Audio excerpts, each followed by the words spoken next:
नमस्कार, मी डॉक्टर कविता राणे. जय महाराष्ट्र विशेष मध्ये आपल्या सर्वांचं स्वागत. माणिकराव कोकाटे राज्याचे माजी क्रीडा मंत्री. कोकाटेंच्या मंत्रिपदाचा राजीनामा अखेरास स्वीकारण्यात आला. त्यामुळे आता माजी क्रीडा मंत्री. उपमुख्यमंत्री अजित पवार यांनी संध्याकाळी 5च्या सुमाराला एक्स वर पोस्ट करत ही माहिती दिली आहे. खरं तर कोकाटेंना राजीनामा देणं आणि त्यांचा तो राजीनामा स्वीकारणं हे व्हायला आधीच हवं होतं, पण राजकारणात इतकी नैतिकता हल्ली राहिली कुठे असा प्रश्न विचारावा लागेल. कोकाटेंना आधी बिनखात्याचा मंत्री जाहीर करण्यात आलं, त्यानंतर त्यांनी राजीनामा दिला. आता यातली दुसरी महत्त्वाची बाब म्हणजे नाशिक पोलिसांनी अटक वॉरंट काढलं आणि कोकाटे मुंबईतल्या लीलावती रुग्णालयामध्ये भरती झाले. त्यामुळे नाशिक पोलीस मुंबईमध्ये जरी पोहोचले असले तरी कोकाटेंना पोलीस ताब्यात कधी घेतात हे पाहायचंय.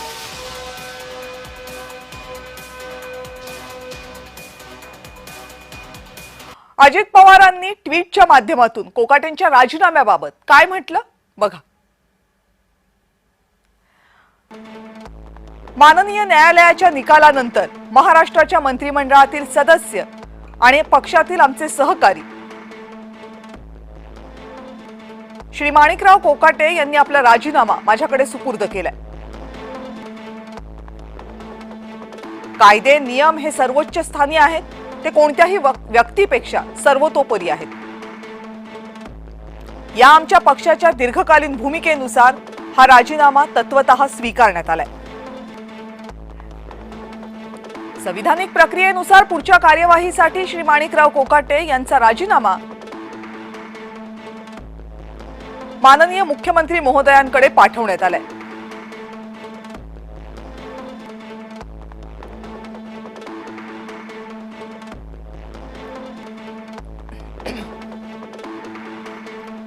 आणि माणिकराव कोकाटे यांचं अटक वॉरंट घेऊन नाशिक पोलिसांचे एक पथक मुंबईला रवाना झाले.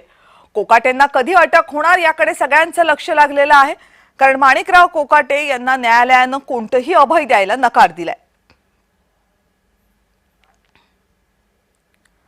माणिकराव कोकाटे यांच्या बाबतीत न्यायालयानं निर्णय देऊन आता 48 तासांपेक्षाही जास्त कालावधी उलटून गेलेला आहे. मात्र न्यायालयाचा निर्णय आपल्या विरोधात गेलेला कळताच माणिकराव कोकाटे हे लीलावती रुग्णालयामध्ये दाखल झाले. त्यानंतर जवळपास 24 तास माणिकराव कोकाटे यांच्या मंत्रिपदावर किंवा त्यांच्या अटकेच्या कारवाईवर कोणतीही कारवाई ना गृह खात्याकडनं करण्यात आली होती ना विधिमंडळाकडनं करण्यात आली होती. अखेर आज माणिकराव कोकाटे यांचा राजीनामा घेतला गेलेला आहे, मंजूर करण्यात आलेला आहे उपमुख्यमंत्र्यांकडून. तो मुख्यमंत्र्यांकडे पाठवला एवढीच माहिती देण्यात आलेली आहे. आणि नाशिक पोलीस रुग्णालयात दाखल असलेल्या कोकाटेंच्या बाबतीत काय निर्णय घेतात हे प्रश्नचिन्ह कायम आहे. की या संदर्भामध्ये माननीय उच्च न्यायालय जे काही न्यायनिवाडा करेल त्याप्रमाणे पुढे मार्गक्रमण होईल. मला वाटतं की या संदर्भामध्ये माननीय उच्च न्यायालय जे काही न्यायनिवाडा करेल त्याप्रमाणे पुढे मार्गक्रमण होईल. कोकाटे ही हिट विकेट आहे. कोकाटे ही स्वतःच त्यांनी खड्ड्यात उडी मारलेली आहे. जर त्यांची केस आपण पाहिली सदनिका लाटण्याची खोटी कागदपत्र देऊन, ती आताची नाही आहे ना, फक्त योग्य वेळी ती बाहेर आली. ते कसं फडणवीसांमध्ये नक्कीच आहे. माणिकराव कोकाटे सध्या मुंबईमधल्या लीलावती रुग्णालयामध्ये उपचार घेत आहेत. नाशिक न्यायालयाने जो निर्णय दिलेला आहे त्याच्या विरोधात कोकाटेंनी मुंबई उच्च न्यायालयात याचिका दाखल केली. या याचिकेवर सुनावणी कधी होणार आहे ती शुक्रवारी होणं अपेक्षित आहे. त्यामुळे शुक्रवारपर्यंत माणिकराव कोकाटे यांना अटक होते की त्यांच्या बाबतीमध्ये पोलीस वेळकाढूपणा करतात ते पाहावं लागेल.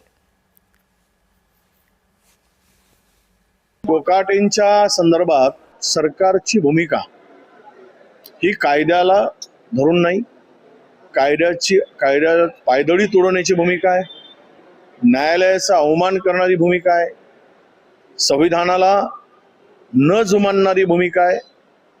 आणि ही भूमिका म्हणजे न्यायालयापेक्षा सरकार मोठे आहोत, आम्ही कुणालाही जुमानत नाही, मन वाटेल ते आम्ही करू, अशी ती भूमिका आहे. आणि माणिकराव कोकाटेंच्या प्रकरणामध्ये आणखी एक वाद निर्माण झालाय, तो आहे त्यांच्या आमदारकीचा. माणिकराव कोकाटे यांना शिक्षा होऊनही त्यांची आमदारकी शाबूत कशी हा सवाल विरोधक विचारतात. राहुल गांधी यांना गुजरातमधल्या कोर्टानं शिक्षा सुनावल्यावर त्यांची खासदारकी ही तात्काळ रद्द केली गेली होती. सुनील केदार यांना देखील तोच न्याय लागू केला गेला होता. मग कोकाटेंना वेगळा न्याय का लावला जातोय, हा सवाल माजी विरोधी पक्षनेते अंबादास दानवेंनी उपस्थित केलाय. फैसल्याची गरज नाही. कोर्टाने शिक्षा सुनावलेली आहे क्रीडा मंत्री कोकाटेंना. सुनील केदारांना न्याय लावला होता, राहुल गांधींना न्याय लावला होता. दुसऱ्या दिवशी त्यांची खासदारकी सुनील केदारची आमदारकी गेली होती. सुनील केदारांना जेलमध्ये टाकलं होतं. कोकाटेंनी एका सदनिका प्रकरणामध्ये फसवणूक केलेली आहे. कोकाटेंना अटक झाली पाहिजे आणि आमदारकी आणि मंत्रिपद गेले म्हणजे आमदारकी आणि मंत्रिपद या दोन्हीचा राजीनामा इमिजिएट घेतला पाहिजे. Lily Thomas versus union of India 2013 या प्रकरणामध्ये सर्वोच्च न्यायालयाने असा निर्णय दिला होता की आमदार खासदार यांना जी 3 महिन्याची मुभा एखाद्या प्रकरणात 2 वर्षाची शिक्षा झाल्यानंतर क्रिमिनल ऑफेन्समध्ये 3 महिन्याची मुभा त्यांना वरच्या कोर्टात जाण्यासाठी देण्यात आलेली होती. त्यानंतर त्याचा निकाल लागेपर्यंत त्याचं डिस्क्वालिफिकेशन होणार नव्हतं. पण सर्वोच्च न्यायालयाने लिली थॉमस या प्रकरणामध्ये हे कलमच रद्दबातल ठरवलं, नल अँड व्हाईट ठरवलं, अनकॉन्स्टिट्युशनल ठरवलं. त्यामुळे इमिजिएट डिस्क्वालिफिकेशनचा नियम आता लागू आहे. ज्या दिवशी शिक्षा दिली त्याच दिवशी तो ॲटोमॅटिक डिस्क्वालिफाय एखादा सदस्य होणार, असं एक RP ॲक्टच्या तरतुदीप्रमाणे प्रायमा फेसी स्पष्ट होतं. माणिकराव कोकाटे यांचं प्रकरण बरंच जुनं आहे. हे प्रकरण सुरू कुठे झालं? हे प्रकरण सुरू झालं नाशिकमध्ये. नाशिकमधल्या म्हाडाच्या सदनिकांपासून. जवळपास 30 वर्षांपूर्वी या प्रकरणामध्ये जेव्हा सुरुवात झाली तेव्हापासून आत्तापर्यंत काय काय घडलेलं आहे त्याचा घटनाक्रम पण बघा. 1995 सालच्या म्हाडाच्या सदनिकांचं हे सगळं प्रकरण आहे. EWS कोट्यातून कोकाटेंनी 2 सदनिका मिळवल्याचा आरोप त्यांच्यावर करण्यात आला होता.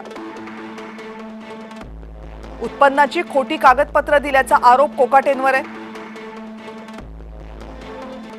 माणिकराव कोकाटेंच्या विरोधात तक्रार दाखल करण्यात आली होती तत्कालीन आमदारांकडून.